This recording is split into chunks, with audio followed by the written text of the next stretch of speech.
வணக்கம் நேர்களே, சிந்தனை கலை நிகழ்ச்சிக்கு உங்கள் அனைவரையும் அன்புடன் வரவேற்கிறோம். நேற்றைக்கு இந்திய தேர்தல் ஆணையத்தினுடைய தலைமை தேர்தல் ஆணையரை நியமிப்பதற்கான கூட்டம். பிரதமர் நரேந்திர மோடி, அது மட்டுமல்லாமல் எதிர்க்கட்சி தலைவர், பிரதமர் ஒருவர் அனுமதிக்கிற ஒரு அமைச்சர், இந்த 3 பேர் கொண்ட குழுதான் தலைமை தேர்தல் ஆணையரை நியமிக்கிற வகையில் அந்த சட்ட திருத்தம் என்பது கடந்த ஆண்டு மேற்கொள்ளப்பட்டது.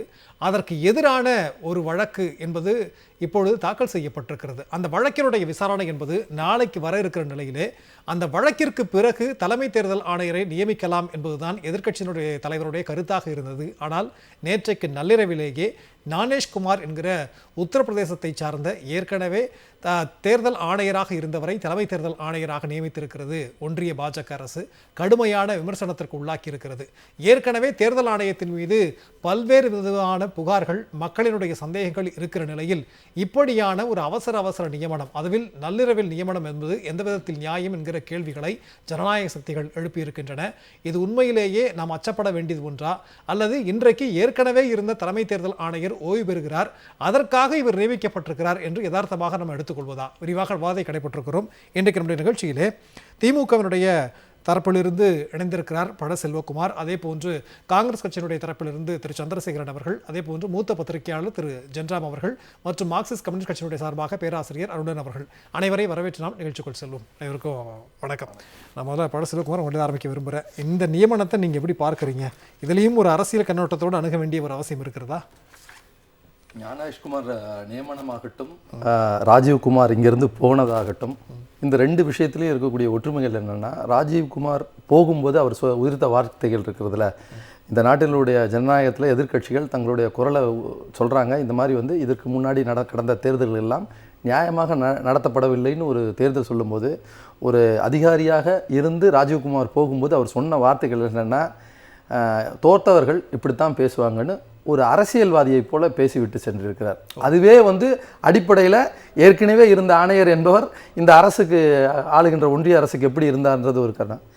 இந்த இப்பொழுது நியமிக்கப்பட்டிருக்கிற இந்த ஞானேஷ்குமார் என்பவர் யாருன்னு பார்த்தீங்கன்னா, அவருடைய பின்புலம் என்னன்னு பார்த்தீங்கன்னா, இந்த நாட்டில் சிறுபான்மையின மக்களுக்கு எதிராக கொண்டு வரப்பட்ட கொடிய நிகழ்வுன்னு நாங்கள் நினைக்கிற ஆர்டிகல் 370 ஆகட்டும், இல்லை அயோத்தியில் ராமர் கோயில் கட்டண விடம், இது எல்லா விஷயத்துலையுமே அமித்ஷாவுடன் இணைந்து ஒரு முக்கிய பங்காற்றினவர் தான் இந்த ஞானேஷ்குமார். அப்படிப்பட்ட ஒரு நபரை அமித்ஷாவோட ரொம்ப வலதுகரமாக இந்த மாதிரி ஒரு மக்களுக்கு ஒவ்வாத விஷயங்களை செய்த ஒரு நபரை நாட்டினுடைய தேர்தல் ஆணையரை அவசர கதியில் கொண்டு வரது எப்படின்னா, கடந்த காலங்களில் எதிர்க்கட்சி தலைவர் ராகுல் காந்தி அவர்கள் குறிப்பிட்டது போல் அவர் தொடர்ச்சியாக எல்லா தேர்தல்களையும் அவர் சொல்லிக்கிட்டே வந்திருக்காங்க. குறிப்பாக அவர்கள் சொல்கிறது, மகாராஷ்டிரா தேர்தலில் கடந்த 5 ஆண்டுகளில் அது ஒரு ஒரு அபரிவிதமான ஒரு தேர்தல் முறைகேடு, தேர்தல் ஆணைய முறைகேட்டில் ஈடுபட்டிருக்கிறது காங்கிரஸ் கட்சி தலைவரே சொல்லியிருக்காரு. அதாவது என்னென்னா, 5 ஆண்டுகளில் நடந்த ஓட்டு எண்ணிக்கையை சேர்க்கிறத விட திடீர்னு 5 மாதத்தில் 35 லட்சம் வாக்காளர்களை மகாராஷ்டிரா தேர்தலுக்கு முன்னாடி சேர்க்குறாங்க. சட்டமன்ற தேர்தலுக்கு, நாடாளுமன்ற தேர்தல், அது திடீர்னு ஒரு 35 லட்சம். அது கடந்த 5 தேர்தல்களில் ஆட் ஆகாத ஒரு நம்பர். அப்படி ஒரு நம்பர் திடீர்னு ஒரு நம்பர் மகாராஷ்டிரா தேர்தலில் வருது. அதே மாதிரி குறிப்பிட்டு சொல்லணும்னு பார்த்தீங்கன்னா, உங்களுக்கு சண்டிகர் மேயர் தேர்தலையும் இதே மாதிரி ஒரு மிகப்பெரிய ஒரு தவறு நடந்திருக்கிறது ஏற்கனவே. ஏன்னா அதில் இருந்த ப்ரெசிடிங் ஆஃபீஸரே பார்த்தீங்கன்னா பிஜேபிக்கு ஓட்டு போட்டு போகிறத எல்லா தொலைக்காட்சிகளிலும் காட்டினாங்க. கண்கூட பார்த்தோம். ஒரு தேர்தலில் ஒரு அலுவலராக இருக்கிறவர் பாஜகவுக்கு எவ்வளோ சாதகமாக செயல்பட்டாருன்றதை பார்த்தோம். அதே போலயே மீண்டும் அந்த வாக்கு மிஷின்கள், அந்த பேலட் மிஷின்ஸ் எல்லாம் பிஜேபி வாங்கின மிஷின்ஸ், ஹரியானா எலெக்ஷன்ஸில் பிஜேபி அதிகமாக ஓட்டு வாங்கின மிஷின்ஸினுடைய பேட்டரி சதவீதம் 99 இருந்தது. அதுவே காங்கிரஸ் வாங்கினது எல்லாமே பார்த்தீங்கன்னா 50% தான் சார்ஜ் இருந்தது. இதை காங்கிரஸ் எதிர்கட்சி தலைவர் ராகுல் காந்தி அவர்கள் குறிப்பிட்டு சொல்லியிருக்காரு. இது எப்படி, இது ஒரு எலெக்ஷன் முடிஞ்சு 2 வாக்குப்பெட்டிகளையும் கொண்டு போய் ஒரே இடத்துல தான் வைக்கிறோம். காங்கிரஸ் வாங்கின வாக்குப்பெட்டிகளில் இருக்கக்கூடிய அந்த பேட்டரி சதவீதம்ன்றது 50% இருக்குது. அதுவே பாஜக வாங்கி இருக்கக்கூடிய அந்த வாக்கு சதவீதம் அப்போ புதுசாக கொண்டாந்து வச்சாங்களான்ற ஒரு ஐயத்தை எழுப்புறாங்க. இப்படி தேர்தல் ஆணையம் என்பது ஒரு சந்தேகத்துக்கு இடமான ஒரு வகையில் தான் இத்தனை காலங்கள் இருந்திருக்குது இந்த இவர்களுடைய ஆட்சியில். இப்போ அதனுடைய தொடர்ச்சியாக நாட்டில் ஒரு ஏற்கனவே உச்சநீதிமன்றம் சொல்லியிருக்குது, prime minister, opposition leader, CJ, இப்படி ஒரு கமிட்டி தான் இருந்தால் அது சிறப்பாக இருக்குன்னு சொல்லியிருக்கு. ஆமாம், அப்படி இருக்கிறத மாற்றி அவசர கதியில் இவர்களுக்கு மெஜாரிட்டி வரணும்னு பிஎம், அப்போசிஷன் லீடர், இவங்க அமைச்சரவையிலே இருக்கக்கூடிய ஒரு ஹோம் மினிஸ்டர், அதாவது 2 அவர்களுக்கு இது எந்த விதத்தில் நியாயம்? ஒரு ஜனநாயகமே இல்லாத ஒரு போக்கை ஒன்றிய அரசு கடைபிடிக்குது. இது இப்படித்தான் இதை பார்க்க வேண்டியிருக்கு. நிச்சயமா நம்ம பேசுவோம். சந்திரசேகரன் சார், நீங்க எப்படி பார்க்குறீங்க? நள்ளிரவில் நியமிக்கப்பட்டது அவமரியாதைக்குரியது அப்படின்னு ராகுல் காந்தி விமர்சித்திருக்கிறார். நான் ஏற்கனவே சொன்னது போல ஒரு தலைமை தேர்தல் ஆணையருடைய பதவிக்காலம் நிறைவடைகிறது, உடனே அதுக்கு அடுத்த நாள் அமைக்கிறாங்க. நீங்க தேர்தல் வழக்கெல்லாம் முடிந்ததற்கு பிறகு நியமித்தா தான் அது சரிங்கிறது சரியா?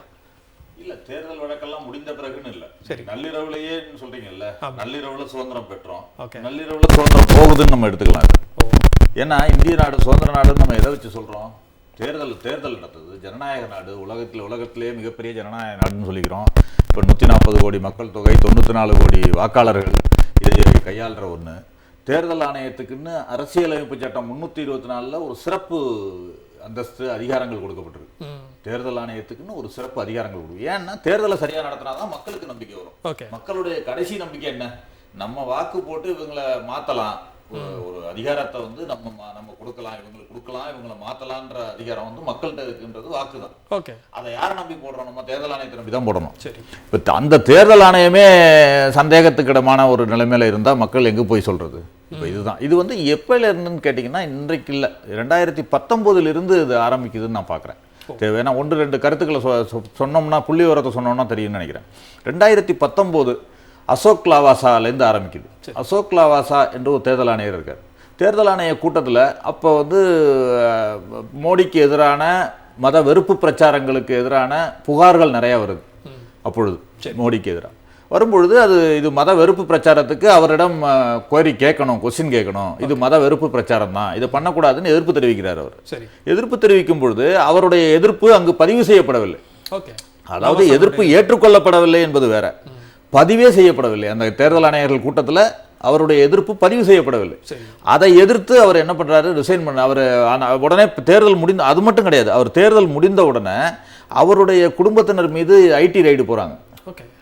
அவருடைய தேர்தல் முடிவடைந்தவுடன் அவருடைய குடும்பத்தினர் மீது ஐடி ரைடு போறாங்க. அவருக்கு இன்னும் 2 வருட காலம் அவருக்கு பதவி காலம் இருந்த பிறகும் அவர் இருந்திருந்தார்னா அவர் தலைமை தேர்தல் ஆணையராக ஓய்வு பெற்றிருப்பார். அந்த அளவுக்கு சீனியாரிட்டி. அவர் ரிசைன் பண்ணிட்டு ஒரு ஆசிய வளர்ச்சி வங்கியில பதவி வாங்கிட்டு போயிறார். அவர் ரிசைன் பண்ணிட்டு போயிறார். எதுக்கு இது வம்புன்னு? ஏன்னா அவர் குடும்பத்தை டார்கெட் பண்றாங்க அடுத்தது. ஆக இவர்கள் எல்லாவற்றையும் மிரட்டியோ அல்லது எந்த சாமத பேத தண்ட எதை வேண்டுமானாலும் உபயோகப்படுத்தி அவர்கள் அதிகாரத்தை கைப்பற்றுவது என்ற ஒரே குறிக்கோளோடு இவங்க இருக்காங்க. அதுதான் நீங்க மேயர் பஞ்சாயத்து தேர்தலா இருக்கட்டும், பாராளுமன்ற தேர்தலா இருக்கட்டும், எல்லாம் ஒண்ணுதான் அவங்களுக்கு. அதிகாரத்தை கைப்பற்ற வேண்டும், அது எப்படியாவது கைப்பற்ற வேண்டும். நீங்க அதிகாரத்தை கைப்பற்ற வேண்டும் என்பது எல்லா அரசியல் கட்சிகளுக்கும் உள்ள நோக்கம் தான். ஆனா எப்படியாவது கைப்பற்ற வேண்டும், எப்படியும் கைப்பற்ற வேண்டும் ஒரே நோக்கத்தோடு இவங்க செயல்படுறாங்கன்றது தான் நம்ம இதுல பாக்குற விஷயங்கள். ஏன்னா 2019க்கு அப்புறம் எடுத்துக்கிட்டீங்கன்னா அருண் கோயல்ன்ற தேர்தல் ஆணையர் நியமனம், அந்த சர்ச்சையில தான் உச்சநீதிமன்றத்துக்கு வழக்கு போகுது. நீங்க அருண் கோயலை நியமனம் செய்றீங்க எப்படின்னா, அவர் ரிசைன் பண்றாரு. அவர் ஒரு IAS பொறுப்பில் இருந்து விருப்ப ஓய்வு பெறாரு. விருப்ப ஓய்வு பெற்று அடுத்த நாளே நியமனம் அவருக்கு நியமனம் கொடுக்கப்படுகிறது. எல்லா அப்ரூவலும் முடிந்து உடனே அவர் பதவி ஏற்றுக்கொள்கிறார். அதை கொஸ்டின் பண்றாங்க, ஏன் இவ்வளவு அவசரமாக ஒரே நாளில் அவர் நியமிக்கப்பட வேண்டிய காரணம் என்னன்னு உச்சநீதிமன்றத்துக்கு போறப்ப உச்சநீதிமன்றம் கேள்வி எழுப்புது. ஒரு எல்லா அப்ரூவலும் ஒரே நாள்ல கிடைக்குது அவருக்கு. ஒரே நாள்ல விருப்ப ஓய்வு பெற்றா கூட உடனே அக்செப்ட் பண்ணிக்க மாட்டாங்க. நீங்க IAS ஆபீசர் விருப்ப ஓய்வு பெறணும்னா ஒரே நாள்ல அக்செப்ட் பண்ணிக்கவும் மாட்டாங்க எப்பவுமே. அது போய் அதுக்கான நடைமுறைகள்லாம் இருக்கு. அதற்கு பிறகு அவர் ஒரே நாள் அப்பாயின்மெண்ட்டும் பிரதமர் அப்ரூவல் கொடுக்குறாரு, உடனே ஜனாதிபதி அப்பாயின்ட் பண்றாங்க, அடுத்த நாள் பதவி ஏற்றுக்கிறார். ஏன் இந்த அவசரம்னு உச்சநீதிமன்றம் கேள்வி எழுப்பிட்டு அப்பதான் அவங்க என்ன சொல்றாங்கன்னா, இது தேர்தல் ஆணையர்கள் நியமனத்துல ஒரு வெளிப்படைத்தன்மை இருக்கணும், அது மக்களுக்கு சரியான முறையில் தெரியணுங்கிறதுனால என்ன சொல்றாங்கன்னா, இது அரசுக்கு ஆதரவாகவோ எதிர்ப்பாகவோ இல்லாமல் நடுநிலையோடு செயல்பட வேண்டிய ஒரு தேர்தல் ஆணையர்களை நியமிக்க வேண்டும் என்பதற்காக அவங்க குழு நியமிக்கிறாங்க. என்ன சொல்றாங்க? பிரதமர், எதிர்க்கட்சி தலைவர், உச்சநீதிமன்ற தலைமை நீதிபதி கொண்ட ஒரு குழு தேர்வு செய்யணும். அவங்க தேர்வின் அடிப்படையில் தேர்தல் ஆணையர்கள் நியமனம் நடைபெற வேண்டும்னு சொல்றாங்க. இவங்க உடனே அவங்க சொல்றது ஒரு 10 ஆகஸ்ட் சொல்ற உடனே என்ன பண்றாங்கன்னா, 10 ஆகஸ்ட் 2023 உடனே பாராளுமன்றத்தில் ஒரு அவசர சட்டம் திருத்தம் கொண்டு வந்து அதை ரீப்ளேஸ் பண்றாங்க. உச்சநீதிமன்ற தலைமை நீதிபதி மட்டும் ரீப்ளேஸ் பண்ணிட்டு கேபினெட் அமைச்சர்னு ஒருத்தரை போடுறாங்க. அது 2:1. அதை இப்போ கூட சமீபத்தில் கூட ராகுல் காந்தி அவர்கள் பாராளுமன்றத்தில் கேள்வி எழுப்பினார், ஏன் இது நீக்கப்பட்டது, அதற்கான காரணத்தை சொல்ல முடியுமான்னு கேட்டப்ப யாரும் பதில் சொல்லல அதுக்கு. ஏன் உச்சநீதிமன்ற தலைமை நீதிபதி நீக்கப்பட்டார்? நீங்க யாராவது எதிர்க்கட்சியால வேற கட்சியாளன்னு போட்டிருந்தா கூட பரவாயில்ல. உச்சநீதிமன்ற தலைமை நீதிபதினு போட்டிருக்கிறப்ப அதுல ஒரு நம்பகத்தன்மை இருக்கும். நீங்க 3 பேர் கொண்ட குழுன்னு இருந்தா அப்படின்னா 2 பேருக்கு 1 என்றதுல நீங்களே நியமிச்சுட்டு போலாமே. அப்படின்னா தேர்தல் ஆணையத்துக்கு கொடுத்த தன்னாட்சி அதிகாரம்ன்றது என்ன? ஓகே, அப்படி பார்த்தால் நீங்க வந்து ஒரு கேபினெட், நீங்க அந்த சுகாதாரத்துறை வேற துறை மாதிரி இதையும் தேர்தல் துறைன்னு ஒரு துறையாக்கி நீங்க பிரதமர் தலைமையில செயல்பட வேண்டியதுதான் நினைக்கிறேன். சரி, அப்படி உள்ள நிலைமை வந்து விடுமோன்ற பயம் இருக்கு. ஏன்னா தேர்தல் ஆணையர்களோட செயல்பாடுகளும் அதே மாதிரியே இருக்கு. ஓகே சார், நிச்சயமா நிறைய சந்தேகங்களை எழுப்பலாம். நீங்க இப்ப 2019 நம்ம சேர்த்து பார்க்க வேண்டிய ஒரு அவசியம் இருக்கிறது அப்படின்னு நீங்க சொல்றீங்க. நான் ஏற்கனவே சொன்னதுதான், ராஜகுமாரோட பதவிக்காலம் இன்றோடு நிறைவடைகிற போது நேற்றைக்கு கூட்டம் நடக்குது, இன்னைக்கு வந்து நியமிக்கிறாங்க. நீங்க அதுல என்ன அவசரம், ஏன் நள்ளிரவு அப்படின்னு கேள்வி கேட்டா இல்ல, அதெல்லாம் இருந்திருக்கு. நீங்க தேர்தல் ஆணையர்கள், தலைமை தேர்தல் ஆணையர் இல்லாம மற்ற 2 ஆணையர்களே தேர்தலை கவனித்ததெல்லாம் இருக்கு, நடந்திருக்கிறது. அருண் கோயல் ராஜினாமா செய்ததற்கு பிறகு ஒருத்தர் மட்டும் தான் இருந்தார். ஒருத்தர் மட்டும் தான் இருந்தார். நீங்க அருண் கோயலே நீங்க இவ்வளவு அவசரமா நியமனம் பண்ணாங்களே, அதே அருண் கோயல் ரிசைன் பண்ணிட்டு போறாரு. ஏன் என்பது அதுவும் சஸ்பெக்ட். ஓகே, இது எல்லாமே வந்து ஒரு கேள்விக்குறியாக. அப்ப ஒரு இடைவேளை இருக்கலாம், 3 பேர் இருந்ததா ஆகணுங்கிற கட்டாயம் இல்ல. இந்த அவசரம் எதையோ சந்தேகத்தை உறுதிப்படுத்துது. தேர்தல் நேரமும் கிடையாது.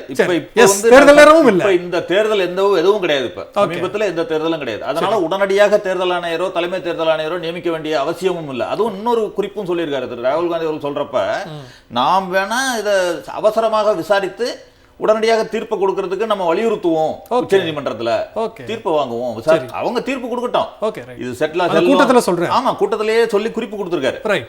கொடுத்தப்ப அதை அக்செப்ட் பண்ணாதப்பதான் குறிப்பு கொடுத்துட்டு அவர் வெளிநடப்பு பண்றாரு. அதை நள்ளிரவே உடனே அப்ரூவல் பண்ணி பண்றாங்க. எதுக்குன்னா நாளைக்கு வருது, அந்த கேஸ் வருது, அதற்காக நாளைக்கே இவரையும் பதவியேற்க வைக்கிறாங்க.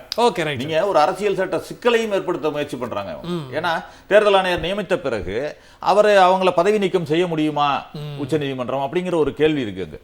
இதையெல்லாம் செய்வதற்காக தான் ஒரு பக்கம் அரசியல் சட்டம் வழக்கில் ஏதோ ஒரு சங்கடத்தை, வழக்கினுடைய அந்த விசாரணையில சங்கடத்தை ஏற்படுத்துங்கிற உள்நோக்கம் இருக்கிறதா நீங்க சொல்றீங்க. பேசுவோம், அடுத்த சுற்றுகளில் பேசுவோம். அருணன் சார், நீங்க எப்படி பார்க்கறீங்க? இந்த நியமனம் அப்படிங்கிறது யதார்த்தமான ஒரு நடைமுறை தானா, இல்ல எதற்கோ ஒன்றுக்காக அவசரமா செய்திருக்கிறாங்க அப்படின்னு பார்க்க வேண்டியது இருக்கா? இல்ல, மோடி அரசின் தரப்புல நம்ம அதர்மேந்திர பிரதான் இருக்காரு, அதாவது தர்மேந்திர பிரதான் பேரு, ஆனா அவருடைய செயல்பாடுகள் பேச்செல்லாம் அதர்மத்தினுடைய அரசனாக இருக்காரு. அவரு இந்த தேர்தல் தலைமை தேர்தல் ஆணையர் அப்புறம் இன்னொரு ஆணையருடைய நியமனம் பற்றி ஒரு பேட்டி கொடுத்திருக்கார் அரசின் சார்பா. அதை நான் இப்ப பார்த்துட்டு வந்தேன். அதுல அவர் சொல்றாரு, ரொம்ப அருமையா சொல்றாரு, இதுல என்னையா தப்பு, எல்லாம் சட்டப்படிதாயா நடந்திருக்கு, எதுக்கு இந்த ராகுல் காந்தி இப்படி கடந்து சொல்றாரு அப்படின்னு சொல்றாருங்க. அப்ப நமக்கு அது சரியா போடும். ஏற்கனவே ஒரு சட்டம் போட்டாச்சு, இப்படித்தான் இந்த 3 பேர் தான், அந்த 3 பேர் சேர்ந்து அந்த விவரம்லாம் ஏற்கனவே எனக்கு முன்பு பேசியவர்கள் சொல்லிட்டாங்க. அப்ப பிரதம மந்திரியும் அவருடைய ஒரு அமைச்சர் சகா போனா போகுதுன்னு எதிர்கட்சி தலைவர், அப்ப பெரும்பான்மை அரசுக்கு தான், அவங்க பார்த்து நியமிக்கலாம்னு சட்டம் இருக்கியா, சட்டப்படியாக நடந்திருக்கோம். அப்ப பாருங்க, இப்ப சிக்கல் வந்து நம்ம என்ன பேச வேண்டியிருக்கோம், அந்த சட்டமே எவ்வளவு மோசமானது. ஒருத்தர் மோசடியில ஈடுபடுறாரு, என்னையா இப்படி மோசடி பண்ற, ஐயா மோசடி பண்ணலாம்னு சட்டம் இருக்கியா, அப்படி சொல்றாங்க. கொஞ்சம் கூட கூச்சம் இல்லாம, இது எப்படியாப்பட்டவர்னு மேலும் தெரியணுங்கிறதுக்காக சொல்ல வர்றேன். அவருடைய பேட்டி இல்லைங்க, இந்த நண்பர்கள்லாம் சொன்னாங்க இது உலகின் மிகப்பெரிய ஜனநாயக நாடு. நல்லது, ஏன்னா இந்த பல கட்சிகள் இருக்கக்கூடிய அரசியல், வயது வந்த அனைவருக்குமான தேர்தல், இவ்வளவு இருக்குல்ல. உலகின் மிகப்பெரிய ஜனநாயக நாடு இந்த தேர்தல் முறைமையை பொறுத்தவரை. ஆனால் அதுல தேர்தல் ஒழுங்காக நடைபெற வேண்டும் என்று நம்முடைய அரசியல் நிர்ணய சபையில இருக்கக்கூடியவங்க, அம்பேத்கர் துவங்கி அனைவரும் இந்த தேர்தல் ஆணையம் பற்றி, அதனுடைய அமைப்பு பற்றி எவ்வளவு கவனத்துடன் அரசியல் சாசனத்துல அதற்குரிய அந்த சரத்துக்களை சேர்த்திருக்காங்க. நீங்க தலைமை தேர்தல் ஆணையர் இன்னும் 2 ஆணையர்கள்னா அவங்க சுயேட்சையாக இருந்தா தான், சுயேட்சையாக இயங்கினா தான் தேர்தல் சுயேட்சையா இருக்கும், தேர்தல் நியாயமா இருக்கும். நியாயமற்ற தேர்தல் எப்படி ஒரு ஜனநாயகமாகும்? இப்ப இந்த சுயேட்சையான இயங்கு நிலை, சுதந்திரமான தேர்தல் அனைவருக்கும், அனைத்து கட்சிகளுக்கும், இன்னும் சொல்லப்போனா சுயேட்சைகளுக்கு சமமான ஆடுகளத்தை தயார் செய்து தருகிற தேர்தல் ஆணையம் அப்படிங்கிறது எங்க இருந்து ஆரம்பிக்கும்? அந்த தேர்தல் ஆணையத்தினுடைய நியமனத்திலிருந்து ஆரம்பிக்கும். நியமனமே கோளாறுனா எல்லாமே கோளாறு. அதனாலதான் இந்த விவகாரங்களை அழகாக நண்பர்கள் சொன்னாங்க. உச்ச நீதிமன்றம் தலையிட்டு என்ன சொல்லிச்சு? ஐயா, நியமனமே முக்கியம்யா, துவக்க புள்ளி அதுதான். ஆகவே அந்த நியமிக்கிற அந்த குழு என்பதுல பிரதம மந்திரி இருக்கணும், எதிர்கட்சி தலைவர். அப்ப இந்த 2 பேரும் சேர்ந்து அப்ப மெஜாரிட்டினா சிக்கல் வரும். அப்ப மூணாவது யாரு என்றால் இந்தியாவுடைய தலைமை நீதிபதி, உச்ச நீதிமன்ற தலைமை நீதிபதி. இந்த 3 பேரை பொடியா அவங்க யோசிக்கிட்டு வரக்கூடிய ஆலோசனை இருக்கும், அதுல இருந்து அவங்க தேர்வு செய்யட்டும் அப்படிங்கிற ஒரு மிக முக்கியமான ஒரு ஆணையை பிறப்பிச்சது. ஆனால் அதுலயே அவங்க ஒரு சின்ன பாருங்க, ஒரு சின்ன சந்து வச்சா கூட பூந்து வந்துடுவாங்க. இது தொடர்பாக சட்டம் வருகிற வரை அப்படிதான் நாங்க சொல்லியிருக்கோம்னு இப்போ சொல்லியிருக்காங்க. அப்ப டக்குனு என்ன பண்ணிட்டாங்க, ஒரு சட்டத்தை போட்டாங்க. சட்டத்துல என்ன பண்ணிட்டாங்கன்னா, சொன்ன அந்த உச்ச நீதிமன்ற தலைமை நீதிபதியை தூக்கிட்டாங்க, தூக்கி ஒரு அமைச்சரை போட்டுட்டாங்க. இப்ப அதன் அடிப்படையில இன்னைக்கு போட்டாச்சு. நாளைக்கு அவர் பதவி ஏற்க போறாரு. உச்ச நீதிமன்றம் கூடுறதுக்கு முன்னாடி அநேகமா பதவி ஏற்றுவாரு. உச்ச நீதிமன்றம் கூடி இப்ப பாதிக்க போகுது, அந்த வழக்கை கையில் எடுக்க போகுது. நாங்க பிப்ரவரி 19ஆம் தேதி கண்டிப்பாக அந்த வழக்கை எடுத்துக்கொள்கிறோம். அந்த உத்தரவாதத்தின் அடிப்படையில் நாளைக்கு அவங்க எடுக்கும் போது அங்க புதிய தலைமை தேர்தல் ஆணையர் வந்தாச்சு. அப்புறம் காலியான இடத்துக்கு ஒரு தர போட்டாச்சு. ஏன்னா ஏற்கனவே இருந்த ஒரு தலைமையானவன் இன்னொரு தர போட்டாச்சு. விஷயம் முடிஞ்சு வச்சு. இப்ப சிக்கல் என்னன்னா, அந்த சட்டம் சரிதானா என்று ஆய்வு செய்யணும். இதுக்கடையில அந்த சட்டத்தின் அடிப்படையில் ஏற்கனவே போட்டாச்சு, போட்டவங்களை நீக்கிற அதிகாரம் உச்ச நீதிமன்றத்துக்கு உண்டா? இவ்வளவு குழப்பத்தை அவங்களுக்கு, உச்ச நீதிமன்றத்துக்கே குழப்பத்தை உருவாக்கக்கூடிய படு கில்லாடிகள் இந்த மோடி ஆட்சியாளர், மோடி ஆட்சி. குறிப்பாக அந்த ஜோடி மோடியும் அமித்ஷாவும் இந்த வேலையை செஞ்சிருக்காங்க. அதாவதுங்க, இல்ல நம்ம இத ஒரு உள்நோக்கம்னு சொல்ற மாதிரி இருக்கலாம். ஏன்னா நீங்க அதாவது ரத்து செய்கிற அதிகாரம் இருக்கிறதா அப்படின்னு நீங்க கேக்குறீங்க. நிறைய சட்டங்களை அப்படி உச்சநீதிமன்றம் கேள்விக்குள்ளாக்கி இருக்கிறது. நம்ம தேர்தல் பத்திர சட்டம்லாம் பார்க்கிறோமே. அப்படி இருக்கும்போது இந்த ஒரு பயம், இந்த ஒரு அச்சம், இந்த சந்தேகம் என்பது சரிதானங்கிற கேள்விக்குள்ளே போக வேண்டியது இருக்கே சார். இல்லங்க, ஒரு நம்பிக்கையோட பேசுவோம். அதற்கான வாய்ப்பு இருக்கு. நான் அதை கவனமா சொன்னேன். அவங்களுக்கு ஒரு சிக்கலை உருவாக்கி இருக்காங்கன்னு தானே சொன்னேன் நானும். இப்ப போட்ட அந்த நியமனத்தை ரத்து செய்ய மாட்டாங்கன்னு நான் சொன்னேன். ஆனா பாருங்க, இப்ப யாரும் போடல. இப்ப ராகுல் காந்தி என்ன கரெக்டா சொன்னாரு, அவர் அந்த கூட்டத்துக்கு போய் என்ன ஒரு அதிருப்தி குறிப்பை கொடுத்துட்டு வர்றாரு. ஏய்யா, இன்னும் 48 மணி நேரத்துக்குள்ள அந்த வழக்கு வருது, அது வரைக்கும் பொறுத்தா என்னய்யா, அது என்ன சொல்றதுன்னு கேட்போமே. அந்த நீங்க போட்டிருக்கீங்களே ஒரு திடீர் சட்டத்தை கொண்டாந்து உங்க பலத்தை வச்சு நீங்க நிறைவேற்றிட்டீங்க, அதன் அடிப்படையில இந்த குழு போறீங்க. அந்த குழு என்பது அரசு குழுவா இருக்கு. அப்ப நீங்க உங்களுக்கு பிரியமானவங்களை போட போறீங்க. அப்ப தேர்தல் ஆணையத்துடைய சுயேட்சை தன்மை பறிபோய் தேர்தல் ஆணையம் ஆளுங்கட்சியின் ஒரு பிரிவாக ஆகிவிடும். நான் சொல்ற கூட சில பேருக்கு இதா இருக்கு. நான் இப்படி சொல்றேன், அரசின் ஒரு பிரிவாக போயிடும், நிர்வாகத்தின் ஒரு பிரிவாக போயிடும், அதன் மூலமாக கட்சியின் ஒரு பிரிவாக போயிடும். நிச்சயமா சார். பிரதமர் உள்துறை அமைச்சர் பார்த்து போட்டவங்க இவங்க.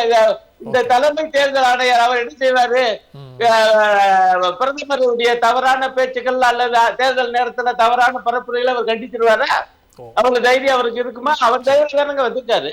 இல்ல நிச்சயமா சார். ஆனா பொதுவா இருக்கக்கூடிய குற்றச்சாட்டு, யார் ஒன்றியத்துல ஆட்சி செஞ்சாலும் கூட அவர்களுக்கு ஏற்ற மாதிரி தான் இப்படியான நியமனங்கள் இருக்குங்கிற அந்த பொது கருத்தோட இதையும் நம்ம ஒத்து பார்க்க வேண்டியது இருக்கிறதாவும் இருக்கிறது. கேள்வி பேசுவோம் சின்ன பிரேக் பிறகு. சொல்லுங்க. வித்தியாசமான கட்சி காங்கிரஸ் தானே வந்திருக்கீங்க. அப்புறம் பழையபடி ஏற்கனவே செஞ்சாங்க நாங்களும் தெரியும்னா இது கேவலம் இல்லையா? ஜென்ராம் சார், உங்களுடைய கருத்து, இந்த அவசரமான நியமனம் அப்படிங்கிறது சந்தேகத்திற்குள்ளானதா?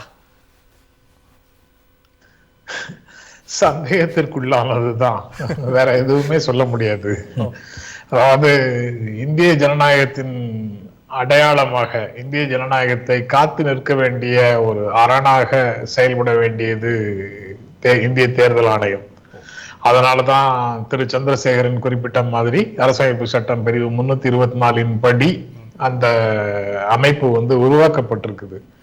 ஆங்கிலத்துல நார்மலா நிர்வாக மொழியில அதை வந்து கான்ஸ்டிடியூஷனல் பாடி அப்படின்னு சொல்றாங்க. அதாவது அரசமைப்பு சட்டமே ஒரு அமைப்பை உருவாக்குவதற்கான வழியை ஏற்படுத்தி கொடுத்திருந்தால் அதை வந்து கான்ஸ்டிடியூஷனல் பாடி அப்படின்னு சொல்றோம். அப்படி இல்லாம கான்ஸ்டிடியூஷன்ல எதுவும் சொல்லல, நாம ஒரு சட்டத்தின் மூலமாக ஒரு அமைப்பை உருவாக்குகிறோம்னா அதை ஸ்டாச்சுட்டரி பாடி அப்படின்னு சொல்றோம். இந்த கான்ஸ்டிடியூஷனல் பாடி அப்படின்னு சொல்ல இருக்கக்கூடிய அமைப்புகளின் சிறப்பம்சம் என்னன்னா, அவர்கள் வந்து நிர்வாகத்தை பற்றி கவலையே படாமல் அவங்க வந்து செயல்பட வேண்டும். வேறு வார்த்தைகள்ல சொல்றதாக இருந்தால், நிர்வாகத்தின் தலையீடு கொஞ்சம் கூட இல்லாத அளவுல அவங்க சுதந்திரமாக செயல்பட வேண்டும். தேர்தல் ஆணையத்தினுடைய சுதந்திரமான செயல்பாடுன்னா மிகவும் நேர்மையாகவும் நியாயமாகவும் தேர்தல்களை நடத்தி முடிக்க வேண்டும். அதுல சந்தேகத்துக்கு கோடிக்கணக்கான மக்களுக்கு எந்த விதமான சந்தேகமும் இல்லாமல் அவர்களுடைய பணி இருக்க வேண்டும்னு அரசமைப்பு சட்டம் உருவாக்கியவர்கள், அரசியல் நிர்ணய சபையில் இருந்தவர்கள், டாக்டர் அம்பேத்கர் உட்பட எல்லாரும் விருப்பப்பட்டார்கள், நம்பினார்கள். ஆனாலும் அம்பேத்கர் வந்து ஒரு ஓரத்துல அதையெல்லாம் பற்றி சந்தேகத்தை சொல்லிட்டு தான் போனாரு. இது வந்து இப்படிலாம் இருக்கணும், ஆனா இந்த மாதிரி எல்லாம் இல்லாமல் போவதற்கான வாய்ப்பும் இருக்கு வருகின்ற நபர்களை பொறுத்து அப்படிங்கிறத அவர் வந்து கடைசி நாள் உரையில சொல்லிட்டு தான் போனாரு. அதனால நாம் அதிர்ச்சி அடைவதற்கோ தொடர்ந்து நடக்கக்கூடிய நிகழ்வுகளை பார்த்து கொண்டிருக்கும் போது வேறு விதமாக யோசிக்கிறதுக்கோ எதுவும் இல்லை. 2014 ஆட்சிக்கு வந்த காலத்தில் இருந்து இன்று வரை 2024 தேர்தலுக்கு முன்னாடி வரைக்குமே கூட ஆட்சியினுடைய தொடர் செயல்பாடுகள் என்ன அப்படின்னு பார்த்தா அதனுடைய ஜனநாயக கூறுகள் எதுவும் இல்லாம இது எல்லாமே வந்து ஒரு பாசிஸ்ட் ரிஜிம் அப்படின்னு சொல்லப்படக்கூடிய பாசிச அரசாக மாறிவிடக்கூடிய ஒரு இன அழிப்புக்கான களத்தை உருவாக்கக்கூடிய அனைத்து செயல்களையும் செய்து கொண்டிருந்தார்கள் அப்படிங்கிறதுக்கான தரவுகள் எல்லாவற்றையும் வைத்து ஏராளமான அறிஞர்கள் பேசி இருக்கிறாங்க. அதை ஒவ்வொன்றா விவரிக்கணும்னா விவரிக்கலாம், ஆனா இந்த தலைப்புக்குள்ள பேசும்போது அது தேவையில்லை அப்படின்னு நினைக்கிறேன். அந்த ஒரு பாசிஸ்ட் ரீஜிமுக்குள்ள இருக்கிறோம் அப்படிங்கிறது தெரிந்ததற்கு பிறகு ஜனநாயக ரீதியாக அது செயல்பட்டால் மட்டும்தான் ஆச்சரியம். ஜனநாயக ரீதியாக செயல்படத்தானே செஞ்சிருக்கிறாங்க, சட்டப்படி தானே அவங்க செஞ்சிருக்கிறாங்க அப்படின்னு தர்மேந்திர பிரதானுடைய இன்டர்வியூ வச்சு நீங்க திரும்ப கேள்வி கேட்கலாம். சட்டப்படி செய்யலாம், அவங்க செய்யறது எல்லாம் சட்டப்படி செய்யலாம், ஆனா ஜனநாயகத்தின்படி அது சரியாக இருக்கணும்னு அவசியம் இல்லை. சட்டத்துல இருக்கக்கூடிய அவர்களுடைய உருவாக்கியவர்களுடைய உணர்வுகளுக்கு மாறாக இவங்க வந்து சட்டத்தின் வழியாகவே கூட ஜனநாயகத்துக்கு விரோதமான வேலைகளை செய்ய முடியலாம். ஏன்னா தேர்தல் மூலமாக ஜனநாயகத்தின் மூலமாக நாடாளுமன்றத்திற்கு வந்து சேர்ந்து நிர்வாகத்தின் அதிகாரத்தை கைப்பற்றி ஜனநாயகத்திற்கு விரோதமான வேலைகளை எல்லாம் செய்யக்கூடிய வழிமுறைகள் அரசமைப்பு சட்டத்துக்குள்ள இருக்கு. அதை நல்லவர்கள் நல்ல விதமாகவும் மோசமானவர்கள் மோசமான விதமாகவும் பயன்படுத்துவதற்கான வாய்ப்பு இருக்கு அப்படின்னு அண்ணல் அம்பேத்கர் சொன்ன மாதிரி அதற்கான வாய்ப்புகள் இருக்கு. இவங்க அதை சிறப்பாக பயன்படுத்தி கொண்டிருக்கிறார்கள். சிறப்பாகனா நான் கோர்ட்ல சொல்றேன், அவங்களுடைய தேவைக்கு சிறப்பாக பயன்படுத்தி கொண்டிருக்கிறார்கள். அரசியலமைப்பு சட்டத்தையே எப்படி வேண்டுமானாலும் பயன்படுத்தலாம், அது நபர்களை பொறுத்து அப்படின்னு அண்ணல் அம்பேத்கர் சொன்னதை சொல்றீங்க. நம்ம அந்த அரசியலமைப்பு சட்டத்திலிருந்தே இந்த கேள்வி இந்த பார்வை வைக்க வேண்டியது இருக்கிறதா, இல்லை இவர்கள் திருத்தினாங்க பாத்தீங்களா அங்கிருந்து இந்த பார்வை வைக்க வேண்டியது இருக்கிறதா? இல்ல, இந்த திருத்தம் வந்து அது தனியானது. அதுல வந்து அதுவும் சட்டப்படிதான் நடந்திருக்குது. பேராசிரியர் அருணன் அதை சிறப்பாக சொன்னாரு. அதுவும் சட்டப்படிதான் நடந்திருக்குது. ஏன்னா உச்சநீதிமன்றம் தீர்ப்புல நீங்க இன்னொரு சட்டத்தை நாடாளுமன்றம் தான் இதை முடிவு செய்யணும். இந்த அப்பாயின்மெண்ட் ஆஃப் தேர்தல் ஆணையர்களை நியமிக்கக்கூடியதை நாடாளுமன்றம் தான் முடிவு செய்யணும். நாடாளுமன்றம் அது தொடர்பாக ஒரு வழிமுறையை உருவாக்கும் வரை, சட்டப்படி அதை உருவாக்கும் வரை இந்த அரேஞ்ச்மெண்ட் நல்லதுன்னு நினைக்கிறோம் அப்படின்னு பிரதமர், எதிர்கட்சி தலைவர், மூன்றாவது நபராக உச்சநீதிமன்றத்தின் தலைமை நீதிபதி அப்படின்னு சொன்னாங்க. எது வரைக்கும்? அது நாடாளுமன்றம் ஒரு சட்டம் உருவாக்கும் வரை. ஓகே. ஜனநாயக ரீதியாக ஜனநாயகத்தை உண்மையிலேயே உயர்த்தி பிடிக்க வேண்டும் என்று ஆளும் தரப்பு நினைச்சிருந்தா என்ன செஞ்சிருப்பாங்க? இந்த அரேஞ்ச்மெண்ட்ல கொஞ்சம் ஒரு நியாய உணர்வு இருக்கு, இந்த அரேஞ்ச்மெண்ட்ல கொஞ்சம் ஒரு ஜனநாயக உணர்வு இருக்கு, அதனால இதன் அடிப்படையிலேயே நம்ம அப்பாயின்மெண்ட் நடத்திக்கலாம், அதையே அப்படி என்டார்ஸ் பண்ணி சட்டத்தை ஏற்றி விடலாம் அப்படின்னு செயல்பட வேண்டும் என்றால் செயல்பட்டிருக்கலாம். ஆனா அவங்களுடைய சாய்ஸ் அப்படி இல்லை. அதுல சிஜேஐயை தூக்கிட்டு, தலைமை நீதிபதியை தூக்கிட்டு பிரதமரின் விருப்பத்திற்கு, அவருடைய சாய்ஸ்ல பிரதமர் தேர்வு செய்கிற ஒரு அமைச்சர் அப்படின்னு சொல்லிட்டாங்க. முடிஞ்சு போச்சு. அதுக்கு ஒரு கமிட்டியே தேவையில்லை. இப்போ செலக்ட் கமிட்டியே தேவையில்லை. பிஎம் யாரை பார்த்து விரலை காட்டுகிறாரோ அவர்தான் அப்படிங்கிறது, அவரை தேர்வு செய்துட்டு போயிடலாம். அதுதான் நடந்துருச்சு. இப்ப என்னாச்சு? நிர்வாக தலையீடு தேர்தல் ஆணையத்தினுடைய செயல்பாடுகள்ல இருக்கக்கூடாதுன்னு ஒரு எதிர்பார்ப்பை அரசியல் நிர்ணய சபை வெளிப்படுத்தி இருந்தது இல்ல, அது கோவிந்தா, அது போயிடுச்சு. அவ்வளவுதான். நிர்வாக தலையீடு இருக்குமா இருக்காதா அப்படிங்கறத கேட்டீங்கன்னா, இப்போ 2019 சந்திரசேகரன் சொன்ன விஷயத்தை ஒட்டிதான் நானும் அதை சொல்லணும்னு நினைச்சேன்.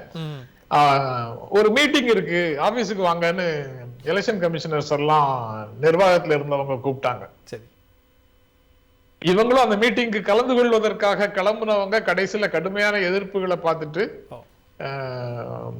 அபிஷியலா போகல, அபிஷியலா மீட்டிங் நடக்கல, சும்மா அன்அபிஷியலா மரத்தடியில நின்று பேசிட்டு இருந்தோம் அப்படிங்கிற மாதிரி ஒரு மீட்டிங் அட்டன் பண்ணிட்டு வந்துட்டாங்க. அபிஷியலான்னு சொன்னதானே நீங்க அது தேர்தல் ஆணையத்தினுடைய மரியாதையை குலைத்து விட்டது, நேர்மையை குலைத்து விட்டதுன்னு சொல்லுவீங்க. நான் அப்படியே அங்க போன இடத்துல அவங்கள பார்த்தேன், பில்டிங்க்கு வெளியில பார்த்தேன், அப்படியே பேசிட்டு வந்தேன் அப்படின்னு சொல்ற மாதிரி போய் பார்த்துட்டு அந்த விஷயத்த க்ளோஸ் பண்ணிட்டாங்க. அங்கிருந்தே தொடங்கிடுச்சுதான். ஆனா அதுக்கு முன்னால தொடங்காம இருந்துதாங்கிறது எனக்கு தெரியல. 2014 தேர்தல்கள் குறித்தும் ஏராளமான புகார்கள் தேர்தல் ஆணையத்தின் மேல இருக்கு. ஆக அங்கிருந்து தொடர்ந்து பார்த்தா புகார்களுக்கு அப்பாற்பட்ட சீசரின் மனைவி சந்தேகத்துக்கு அப்பாற்பட்டவராக இருக்க வேண்டும் சொல்ற மாதிரி தேர்தல் ஆணையம் கேர்ஃபுல்லா இருந்திருக்கணும். தேர்தலின் போது நடக்கக்கூடிய விஷயங்கள் எல்லாம் பத்தி பேச வேண்டியதே இல்லை. ஏன்னா ஒரு தரப்புக்கு முழு சுதந்திரம் குற்றங்களை செய்வதற்கு, வெறுப்பு பிரச்சாரம் உள்ளிட்ட குற்றங்களை செய்வதற்கு ஒரு தரப்புக்கு முழு அனுமதியை கொடுத்துட்டு இன்னொரு தரப்பா மட்டும் ரெஸ்ட்ரிக்ட் பண்ற ஒரு வேலையை தேர்தல் ஆணையம் செய்யற ஒரு சூழல் வந்தது. இந்த உண்மைகளை சுட்டி காட்டுபவர்களை தேர்தல் ஆணையத்தை பொலிட்டிசைஸ் பண்றீங்க, தேர்தல் ஆணையத்தின் மீது பாலிடிக்ஸ் பண்றீங்க அப்படின்னு குற்றம் சாட்டுபவர்களை திருப்பி அடிக்கிற வேலையை தேர்தல் ஆணையத்தை சேர்ந்தவர்களே செய்கிறார்கள். இப்போ ரிட்டையர் ஆகும் போதும் செய்யறாங்க, அது ரிட்டையர் ஆகிறதுக்கு முன்னாலேயும் செய்யறாங்க. இந்த மாதிரி ஒரு சூழல்ல ஜனநாயக ரீதியாக ஜனநாயக உணர்வை உயர்த்தி பிடிக்கின்ற விதமாக ஒன்றிய அரசு செயல்படுமா அப்படின்னு கேட்டா, நம்ம கிட்ட செயல்படும்னு எதிர்பார்ப்பதற்கு ஏதேனும் நம்பிக்கை இருக்கா அப்படின்னு பார்த்தா, பல அமைப்புகள் வெரைட்டிஸ் ஆஃப் டெமோக்ரசி, அப்புறம் ஃப்ரீடம் ஹவுஸ், அப்புறம் ரிப்போர்ட்டர்ஸ் பியாண்ட் பார்டர்ஸ் அப்படின்னு பல்வேறு அமைப்புகள் இந்திய ஜனநாயகத்தை பற்றி, இந்தியாவில் இருக்கக்கூடிய கருத்துரிமையை பற்றி, பத்திரிகை சுதந்திரம் பற்றி,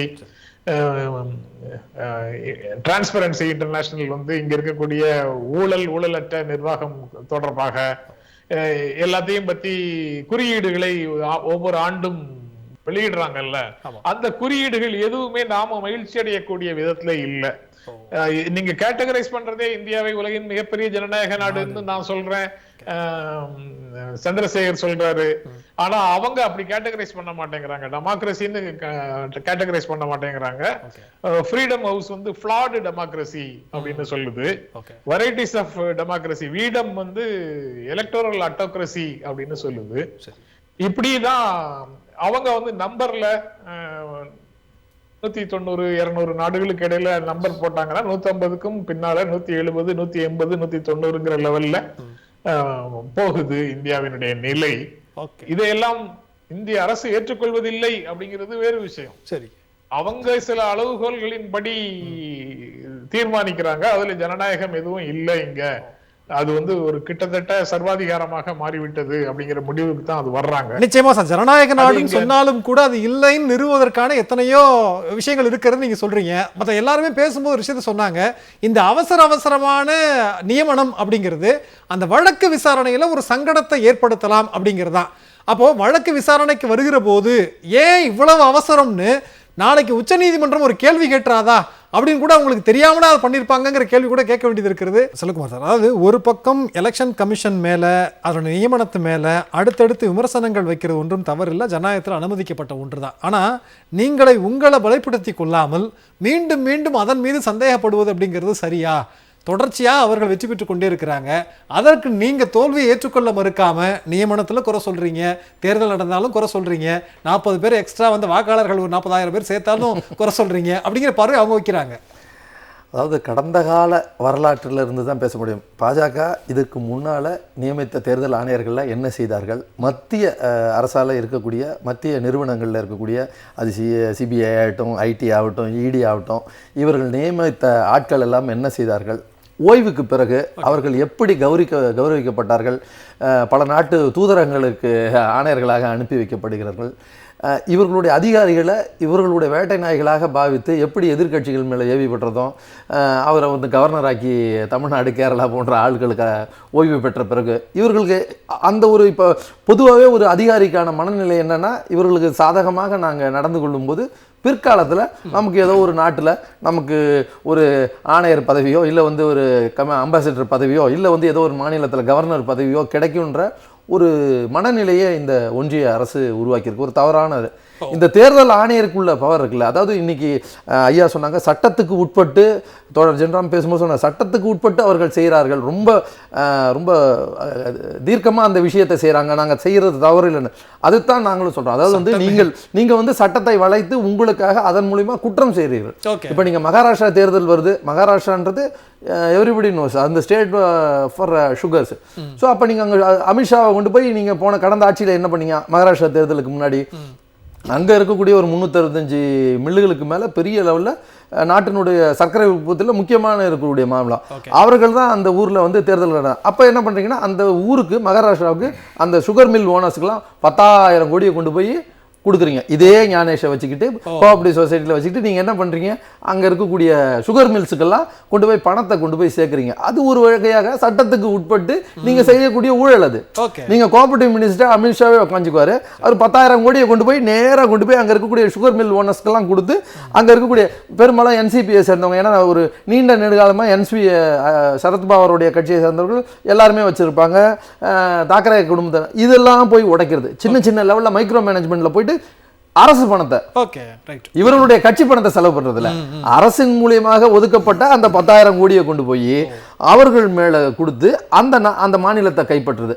அப்ப நீங்க அதிகாரிகளை உங்களுக்கானவர்களாக மாற்றுக்கலாம். இந்த நாட்டில் டிஎன் சேஷன் வந்து ஒரு காலத்தில் இந்த நாட்டினுடைய பிரதமரையே நீக்கிறதுக்கு எனக்கு பவர் இருக்குன்னு சொன்னவர், அந்த அளவுக்கு தேர்தல் ஆணையருக்கான வலு இருக்குது. நாளைக்கு இந்த வழக்கு வந்து இதில் வருது, வழக்கு வரும்போது அவர் தன்னுடைய பவரை இப்போ புதுசாக வந்து எனக்கு பவர், நான் வானலாவிய பவர் இருக்கு எனக்கு அப்படின்னு சொல்லிக்கிட்டு அவர் நீதிமன்றத்தை கொஸ்டின் பண்ணலாம். ஏன்னா அன்னைக்கு நாட்டினுடைய பிரதமரையே மாற்றத்துக்கு எனக்கு அதிகாரம் இருக்குன்னு சொன்னது தேர்தல் ஆணையர். ஸோ அப்படிப்பட்ட ஒரு இதில், அப்படி ஒரு பலம் வாய்ந்த ஒரு பதவியில் நீங்கள் உங்களுக்குடான ஆளை கொண்டு போய் வைக்கும் போது அது என்னவாகும்? சரி, இதுதானே இவர்கள் மறைமுகமாக ஏற்கனவே எப்படி நம்ம அதனுடைய நீட்சியை என்ன கேள்வி கேட்க வேண்டியது இருக்குன்னா, அப்புறம் 2014 இருந்து பாஜக ஒன்றியத்தில் ஆட்சி இருந்தாலும் 3ஆம் முறை அமைத்தாலும் கூட இன்னும் அவர்களுக்கு மேல நம்பிக்கை இல்லை, மக்கள் நம்மளை அங்கீகரிப்பாங்க, இந்த மாதிரி சேனலைஸ் பண்ணாதான் வெற்றி பெற முடியும்னு அவங்க நம்புறாங்களா? அதாவது தன்னுடைய கட்சிகள் மூலம் அவர்கள் கொண்டு வந்த எல்லா விஷயத்தையும் பாருங்க, அதிகாரிகளை வைத்து இப்ப வரக்கூடிய தேர்தலை அடுத்த தேர்தலில் கொண்டு வரதுக்கு அதிகாரிகளை தங்கள் பக்கம் திருப்பக்கூடிய வேலைகளை இப்ப பார்த்து கொண்டிருக்காங்க. முழுக்க முழுக்க அதிகாரிகளை வச்சு தேர்தல் நடத்துறது. இதற்கு முன்பாக தொழிலதிபர்களை மிரட்டி பணத்தை சம்பாரிச்சு தொழிலதிபர்களை தங்கள் பக்கம் கொண்டு வந்தாங்க, அடுத்து இப்ப அதிகாரிகளை கொண்டு வராங்க. முழுக்க முழுக்க ஒரு ஜனநாயகமற்ற ஒரு போக்கை கடைபிடிக்கிறது தான் ஒன்றியத்தினுடைய வேலையா பார்க்கிறேன். நிச்சயமா சந்திரசேகரன் சார், அதாவது இப்ப இந்த நியமனத்தின் மேல நிறைய கேள்விகள் நம்ம எழுப்புறோம். பட் ஆனா இவர் இருக்கிற போதுதான் நம்ம பாஜகவினுடைய வெற்றி அப்படின்னு ஒரு பக்கம் எடுத்துக்கொண்டாலும் கூட காங்கிரஸும் இந்தியா கூட்டணியும் நிறைய இடங்களில் வெற்றி பெற்றிருக்கிறது. நீங்கள் மகாராஷ்டிராவினுடைய அந்த நாடாளுமன்ற தேர்தலில் பெரும்பான்மை இடங்களில் இந்தியா கூட்டணியை வெற்றி பெற்றிருக்கிறது. அயோத்தி இருக்கக்கூடிய அந்த பைசாபாத் தொகுதியில் இந்தியா கூட்டணி வெற்றி பெற்றிருக்கிறது. அப்போ அதை நம்ம தவறுன்னு சொல்ல முடியுமா? அந்த இடத்துலலாம் வெற்றி பெற்றிருக்கிறோமே. இல்லை, அதுதான் அவர்களுடைய திறமைன்னு சொல்லணும். நீங்கள் சர்வாதிகாரத்தை வந்து ஜனநாயக ரீதியில் திணிக்கிறாங்கல்ல, அது அவர்களுடைய திறமைன்னு சொன்னால், அதே மாதிரி ஜார்க்கண்ட் நீங்கள் உங்களுக்கு கொடுக்கறது, பெரிய மாநிலமான மகாராஷ்டிராவை ஃபோக்கஸ் பண்ணி இவங்க எடுக்கிறது, அந்த மாதிரி சில விஷயங்களை எல்லா இடங்களிலும் நியாயமாக நடந்து கொண்ட மாதிரி தெரிகிற அளவுக்கு தேர்தலை நடத்துவது தான் இவர்களுடைய திறமைன்னு தான் நான் சொல்லுவேன். ஓகே. அதே மாதிரி நீங்கள் தேர்தல் ஆணையத்தை பற்றி நம்ம பேசிகிட்டு இருந்தப்ப அவர்களுக்குள்ள பவரை பற்றிலாம் பேசிகிட்டு இருந்தோம். தேர்தல் அறிவிக்கை வெளியிட்ட உடனேயே எல்லா அதிகாரங்களும் அவர் தேர்தல் ஆணையத்தின் கையில் வந்துடும். நீங்கள் அதுதான் நடைமுறை, அரசியல் சட்டப்படி அதுதான் நடைமுறை. அந்த அளவிற்கான தன்னாட்சி இருக்கு. ஓகே. ஆனால் இப்போ என்ன நடக்குது, தேர்தல் அறிவிக்கை வெளியிட்ட பிறகு கூட இடி, ஐடி இதெல்லாம் செலக்டிவாக எதிர்க்கட்சி தலைவர்கள் மீது போகுது. 2 முதலமைச்சர்களை உள்ள வச்சுட்டு தேர்தல் நடத்தின வரலாறு எங்கே இருந்திருக்கு? ஒரு தேர்தல் நேரத்தில் அரெஸ்ட் பண்ண வரலாறு எங்கே இருந்திருக்கு? அவங்க தேர்தல் பிரச்சாரத்துக்கு போகக்கூடாதுங்கிறதுக்காகவே அரெஸ்ட் பண்ணதும் நடந்திருக்கு. இவங்க இந்த கட்டத்தில் தான் நடந்திருக்கு. இதெல்லாம் தேர்தல் ஆணையம் வேடிக்கை பார்த்துருக்கு. ஓகே. நீங்கள் தேர்தல் ஆணையம் அதை கொஸ்டின் பண்ண முடியும். சரி. தேர்தல் ஆணையம் இடியாக இருக்கட்டும், என்ன பவராக இருக்கட்டும், ஆனால் அவர்கள் கொஸ்டின் பண்ண முடியும் அந்த நேரத்தில். ஏன்னா பவரெல்லாம் வந்து அவங்களுக்கு தான். ஆனால் அவர்கள் அதை செய்யவில்லைங்கிறத நம்ம பதிவு பண்ணணும். இன்னொன்று, பேராசிரியர் கூட பேசுகிறப்ப சொன்னார், எல்லோருக்கும் சமமான வாய்ப்பு கொடுக்கணும். நீங்கள் மக்கள் எப்படி எல்லோரும் ஃப்ரீ அண்ட் ஃபேர் எலெக்ஷன் எப்படி சொல்கிறோம்? நீங்கள் மக்கள் வந்து எந்தவித பயமும் இல்லாமல் எந்தவித இன்ஃப்ளூயன்ஸும் இல்லாமல் ஓட்டு போடணும் அப்படிங்கிறது மக்கள். சரி. ஆனால் நீங்கள் அரசியல் கட்சிகள், அது சின்னது பெருசு அதெல்லாம் கிடையாது, எல்லா கட்சிகளுக்கும் சமமான வாய்ப்பு களம் இருக்கணும் அங்கே. ஆனால் என்ன பண்ணுறீங்க, தேர்தல் அறிவிப்பு வருது, காங்கிரஸ் கட்சியுடைய வங்கி கணக்கு முடக்கப்படுகிறது. ஆனால் இந்த பக்கம் தேர்தல் ஆணையத்துக்கு இவங்களுக்கு பாஜகவிற்கு தேர்தல் பத்திரம் மூலமாக வாங்கி குவிக்கிறார்கள். எப்படி பேலன்ஸா எப்படி நடக்கும்? உங்களுக்கு தேர்தல் நடக்கும் இல்ல? காங்கிரஸ் கட்சி கூட 1000 கோடி ரூபாய்க்கு மேல இருக்கிறது. ஆனா அதுதான் நீங்க இதுதான் நடைமுறைன்றப்ப அந்த வழியா தானே போகணும் எல்லா கட்சியும். பட் யாருக்கு பெரும்பான்மையாக வருகிறது அப்படிங்கறத பார்க்கணும். பெரும்பான்மை கிடையாது, மிரட்டி வாங்கப்படுகிறதா இல்ல எப்படி வாங்கப்படுகிறதுன்றது தெரியல. 80% பாஜக. இரண்டாவது, நீங்க உச்சநீதிமன்றம் கூட கேள்வி கேட்டதெல்லாம் சொன்னீங்க. ஆனா சட்டவிரோதம்னு அறிவிச்ச உச்சநீதிமன்றம் அந்த சட்டவிரோத பணத்தை ஒப்படைங்க அல்லது வேறு அடுத்த நடவடிக்கை என்ன? இன்னும் அதே தானே தொடர்ந்துட்டு இருக்கு. Okay, right. நீங்க சட்டவிரோதம்னு அறிவிக்கிறாங்க. இப்ப தேர்தல் ஆணையம் அடுத்த கட்ட நடவடிக்கை எடுத்துக்கணும்ல. இல்ல இப்ப பாஜக இருந்தாருன்னா பாத்தீங்களா, தேர்தல் ஆணையத்தை சந்தேகப்பட்டார், அடுத்து உச்சநீதிமன்றத்தை சந்தேகப்படுறாரு கேட்பாரு. நீங்க அரசினுடைய ஒவ்வொரு தனித்துவ இயங்கக்கூடிய அத்தனை அமைப்புகளையும் எதிர்க்கட்சிகள் சந்தேகப்படுற அளவுக்கு இவர்கள் நடந்து கொள்கிறார்கள்ன்றதுதான் உண்மை. நீங்க ரஃபேல் ஊழல் சம்பந்தமா உச்சநீதிமன்றத்துக்கு போகுது, ரஃபேல் கோப்பு காணுங்கிறாங்க. அங்க கோப்பெல்லாம் எரிஞ்சிடுச்சு. அப்படிங்கிறப்ப அவங்க எப்படி தீர்ப்பு கொடுப்பாங்க? ஆக அதுல சந்தேகம் இல்லாம வெளில வராங்க. ஆக உச்சநீதிமன்றமே எங்களுக்கு இது தீர்ப்பு கொடுத்துருச்சுன்னு சொல்றாங்க வெளியில வந்து. இதுதான் நடந்துகிட்டு இருக்கு. நீங்க தேர்தல் ஆணையத்து மேல சந்தேகப்படுறோம்னு சொன்னா சும்மா சாதாரணமா கிடையாது. தேர்தல் தேதி எப்படி அறிவிக்கிறாங்கன்றத பாக்குறோம். பிரதமர் வந்து ஒரு 4 இடத்துக்கு பிரச்சாரம் பண்ற அளவுக்கு வசதியா தேர்தல் அறிவிக்கிறாங்க. கடைசி கட்டத்துல அவருடைய வாரணாசி தொகுதி கடைசி கட்டத்துல வருது. சரி, இன்னும் தேர்தல் நாள் அன்று எந்த விதமான பிரச்சாரம், தேர்தல் நாளைக்கு முதல் நாளிலிருந்தே பிரச்சாரம் ஓய்ந்த நாளிலிருந்தே எந்த பிரச்சாரத்துக்கும் போகக்கூடாது. டோர் டு டோர் கேம்பெயின் முன்னாடி இருந்துச்சு, அது கூட பண்ணக்கூடாதுன்னு சொல்லிட்டாங்க இப்ப. ஆனா பிரதமர் மட்டும் என்ன பண்ணுவாருன்னா, ஒவ்வொரு தேர்தல் நாளன்றும் பாத்தீங்கன்னா 2019 கேதார்நாத்ல போய் தியானம் பண்றாரு. சரி, நீங்க தியானம் பண்ணுங்க இல்லைன்னு சொல்லல. ஊர்ல உள்ள மீடியாக்கள் எல்லாம் கூட்டிட்டு போய் தியானம் பண்ணுவார். எல்லா மீடியாவும் அதை லைவ் பண்ணும். பண்றப்ப அது இன்ஃப்ளூயன்ஸ் தானே. சரி, தேர்தலில் அது வந்து வாக்காளர்கிட்ட இன்ஃப்ளூயன்ஸ் பண்றது தானே. 2021 மேற்கு வங்காளத்தில் தேர்தல் நடக்குது. இவர் பங்களாதேஷ் போய் அந்த ஒரு அம்மன் கோயிலுக்கு போய் தரிசனம் பண்றதை காட்டுறாங்க. அங்க என்ன இது இருக்கோ, நாகேஸ்வரி அம்மன் கோயில்னு அங்க போய் தரிசனம் பண்றதை காட்டுறாங்க. அதே மாதிரி 2024 விவேகானந்தர் ராக்ல வந்து தியானம் பண்றாரு. இதெல்லாம் வந்து பிளான்ட்னு சொல்றேன். சரி, நான் என்ன சொல்றேன், அப்ப இதெல்லாம் தேர்தல் ஆணையம் கண்டுகொள்ளாம இருக்கிறது அப்படிங்கிறது. அந்த வரிசையில என்னோட நினைவு சரியா இருக்கு அப்படின்னா, டெல்லியில போலாகிற அன்னைக்கு புனித நீராடுறாரு. ஆமா, டெல்லி தேர்தல் அன்று புனித நீராடுறாரு, போய் புனித நீராடுறாரு. நீங்க 2024 தேர்தல்ல இதுவரைக்கும் இல்லாத அளவுக்கு 4.5 லட்சம் புகார் ஆன்லைன்ல வந்திருக்கு. ஓகே, நீங்க அது மட்டும் இல்ல, நீங்க நட்சத்திர பேச்சாளர்கள்னு பேசினாக்க அவர்கள் பேசினா அவர்களுக்கு தான் டைரக்டா நோட்டீஸ் அனுப்புவாங்க. ஏன்னா நட்சத்திர பேச்சாளர்களோட லிஸ்ட் எல்லாம் தேர்தல் ஆணையத்தை முன்னாடி கொடுத்து அப்ரூவல் வாங்குறோம். வாங்குறப்ப தேர்தல் ஆணையத்தோட டைரக்ட் கண்ட்ரோல்ல நட்சத்திர பேச்சாளர்கள் வந்துடுறாங்க. வர்றப்ப எல்லாருக்கும் நேரடியா நோட்டீஸ் அனுப்பிச்ச தேர்தல் ஆணையம் இவர் பிரதமர் மோடி வந்த உடனே அவருடைய கட்சி தலைவருக்கு அனுப்புறாங்க, நட்டாக்கு அனுப்புறாங்க. அதற்கு கூட பயப்படுகின்ற அளவிற்கு தேர்தல் ஆணையம் செயல்பாடு இருக்கிறது. ஒவ்வொரு செயல்களிலுமே நம்முடைய சந்தேகத்தை வலுப்படுத்துகிறது. அதனால நாங்க கேள்வி எழுப்புறோம்ன்றீங்க அருணன் சார். அதாவது இதுல இன்னொரு கேள்வி என்னன்னா, நியமிக்கிறதுல தான் சிக்கல் அப்படின்னா, அவர்கள் பரிந்துரைக்கிற ஆட்கள் ஏற்கனவே செக்ரட்டரியா இருக்கிறாங்க, அவங்க ரிசைன் பண்றாங்க, உடனே வந்து ஜாயின் பண்றாங்க. இப்போ நம்ம அங்கிருந்தே சீர்திருத்தம் செய்யப்பட வேண்டிய ஒரு அவசியம் இருக்கிறதா? யாரை பரிந்துரை செய்யணும், இல்ல யார் அவங்க உள்ள கொண்டு வர்றாங்க, இல்ல ஒரு அரசு அதிகாரியாக இருந்து அவங்க ஓய்வு பெறுறாங்கன்னா அதற்கு பிறகு எவ்வளவு காலம் வேண்டும்ங்கிற அங்கவே சீர்திருத்தம் தேவைன்னு நினைக்கிறீங்களா நீங்க? இல்ல அப்படி கூட யோசிக்கலாம், அங்க இருந்து ஆரம்பிக்கலாம். ஆனால் யாரு தேர்வு செய்யறாங்க?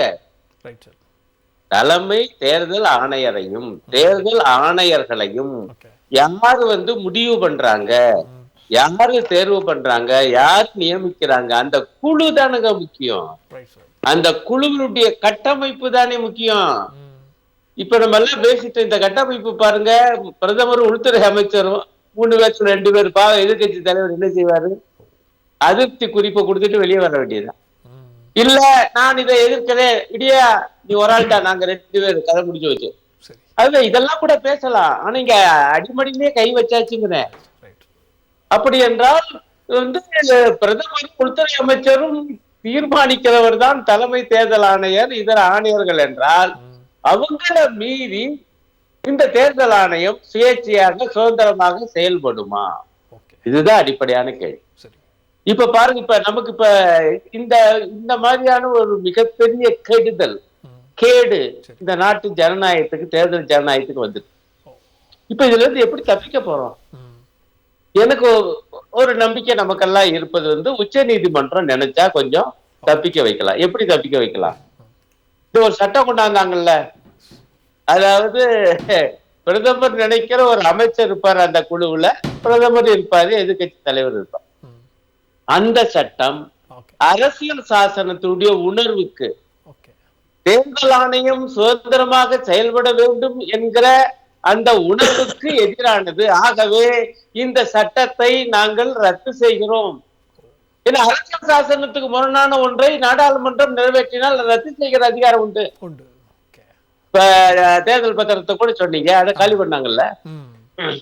அப்படி செய்து ஆகவே நாங்க சொன்ன அடிப்படையில அந்த 3 பேரு, பிரதமர், எதிர்கட்சி தலைவர் மற்றும் உச்ச நீதிமன்ற தலைமை நீதிபதி கொண்ட ஒரு குழு, அதுதாயா தேர்வு செய்யும் தேர்தல் ஆணையத்தை, அதனுடைய தலைவர் உள்ளிட்டவர்கள்னு சொல்லும். சொன்னா கொஞ்சம் நம்பிக்கை கீற்று, அந்த வெளிச்சம் என்பது கிடைக்கும். அது நடக்குமா? நான் ஒன்னும் ஜோசியம் சொல்ல முடியாது. ஏன்னா பல வகையில் இருக்கு நம்ம நீதிமன்றம் கொண்ட தீர்ப்பு. ஒரு பக்கம் நம்பிக்கை வைக்கிறீங்க, அதை சொல்லி முடிச்ச அடுத்த கடமை அவநம்பிக்கையும் சொல்றீங்களே. அது காரணம் சொல்றேன். இல்ல உங்களுக்கு தெரியாதவர்கள், இதை கேட்கிற நேயர்களுக்கு தெரியும். சில வழக்குகள்லாம் பாத்தீங்கன்னா சரி, நீதிபதிகள் கேட்கிற கேள்விகளை பார்த்து நம்ம எல்லாம் அசந்து போயிருப்பான். என்ன மாதிரியா கேட்கிறாங்க, தீர்ப்பு நல்லா தாயா வரும்னு. ஆனா கேட்ட கேள்விகளுக்கும் அளிக்கப்படுகிற தீர்ப்புக்கு சம்பந்தம் இல்லாம இருந்தது. அதை விட ஒரு முக்கியமான வழக்கு, அது அசந்து போயிட்டேன். அதை உட்காந்து நான் லைவா கேட்டேன். தீர்ப்புடைய முதல் பகுதி ரொம்ப பிரமாதமா இருந்துச்சு, கடைசி பகுதி அதுக்கு முற்றிலும் விரோதமா இருக்கு. இப்படி எல்லாம் நடந்திருக்குங்க. இதை பூரா நம்ம கவனிச்சுட்டு வர்றோம். அதுதான் என்னால நான் வந்து உறுதியா எதுவும் சொல்ல முடியாது. ஆனா என்னுடைய எதிர்பார்ப்பு, இன்னும் சொல்ல போனா மெய்யான ஜனநாயகவாதிகளுடைய நம்பிக்கை என்பது இந்த சட்டமே தப்பு, தேர்தல் ஆணையர்களை தேர்வு செய்வதற்கான இந்த குழு கட்டமைப்பு அதுவே தப்பு, அதுவே தேர்தல் ஆணையத்துடைய சுயேட்சை தன்மைக்கு எதிரானது என்று, அரசியல் சாசன உணர்வுக்கு எதிரானது என்று உச்ச நீதிமன்றம் தீர்ப்பு தந்தால் அது ஒரு மிகப்பெரிய ஒரு பங்களிப்பா இருக்கு. செய்வாங்களா? இன்னும் ஒன்றே விஷயத்தை சொல்லி முடிச்சிடறேன். அது நடக்குதோ இல்லையோ பார்ப்போம். ஆனா இப்ப எதிர்கட்சிகளுடைய முக்கியமான பணிகள் 2ஆ இருக்கணும். ஒண்ணு என்னன்னா, மக்களுக்கு இந்த தேர்தல் ஆணைய நியமனத்தினுடைய அந்த முக்கியத்துவம் குறித்து பரப்புரை நடக்கும். நான் பாக்குறேன், நான் எல்லா அரசியல் கட்சிகளையும் கூட யோசிச்சு சொல்றேன், நம்ம போதிய அளவுக்கு இதை அம்பலப்படுத்தல மக்கள்.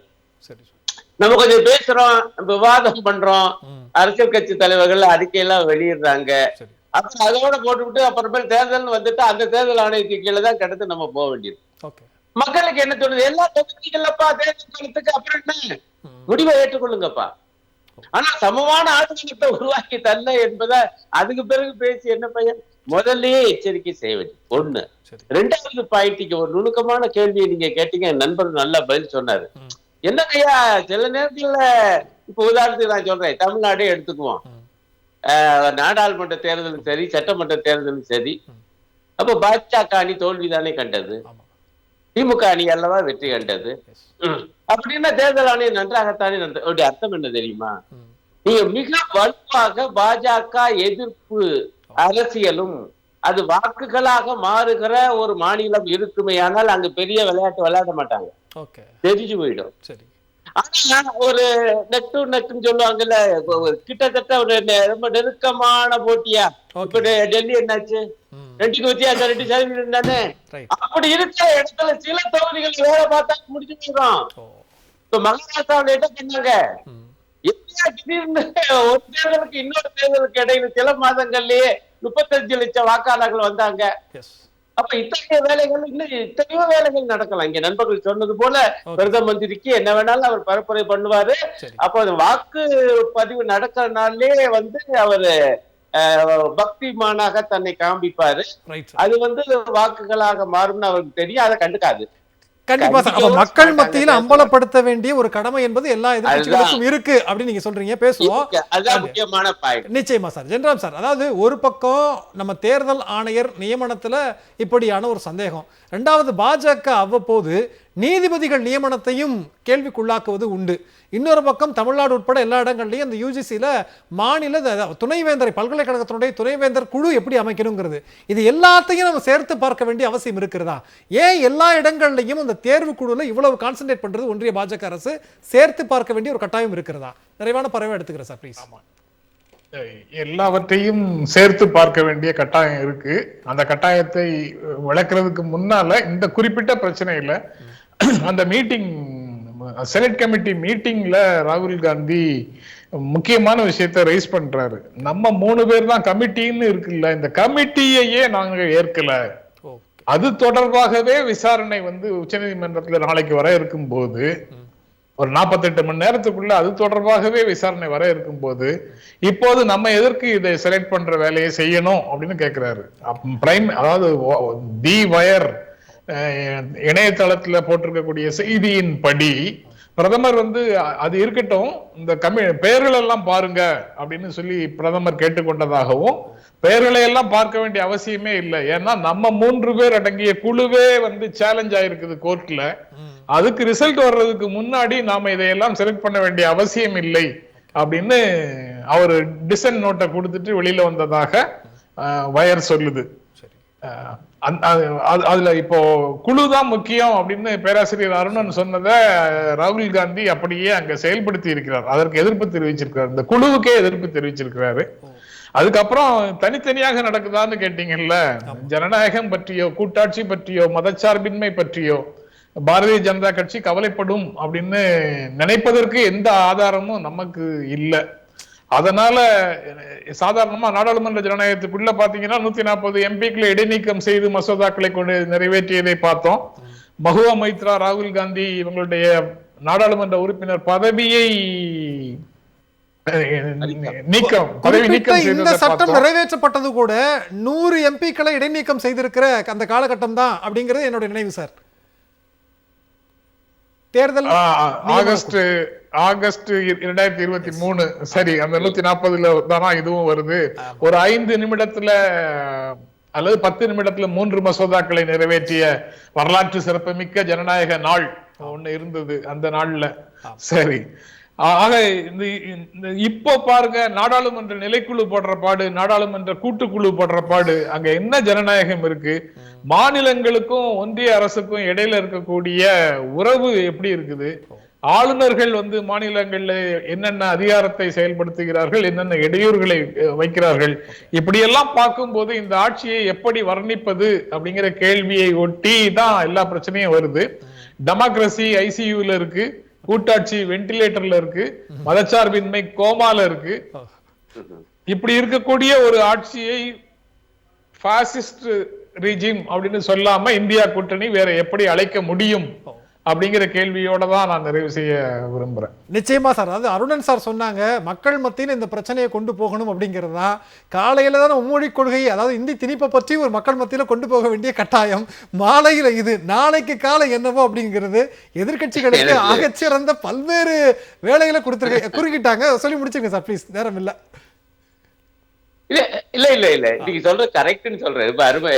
அதுதான் நமக்கு வேலை கொடுத்துக்கிட்டே இருக்காங்க அவ்வளவு. கண்டிப்பா கண்டிப்பா சார். அதாவது கேட்க வேண்டிய கேள்விகள் இன்னும் நிறைய இருக்கிறது. ரொம்ப நிறைவான ஒரு அரங்கம். ஆனா நேரம் இல்லை, அதனால முடித்துக் கொள்கிறேன். நிறைவான சுற்று கொடுக்கலன்னு யாரும் வந்து கோவித்துக் கொள்ள வேண்டாம். நிகழ்ச்சியில் பங்கொண்ட விருந்தினர் அத்தனை பேருக்கும் மிக்க நன்றி. எங்களை மீண்டும் ஒரு நிகழ்ச்சியில் சந்திக்கலாம். நன்றி, வணக்கம்.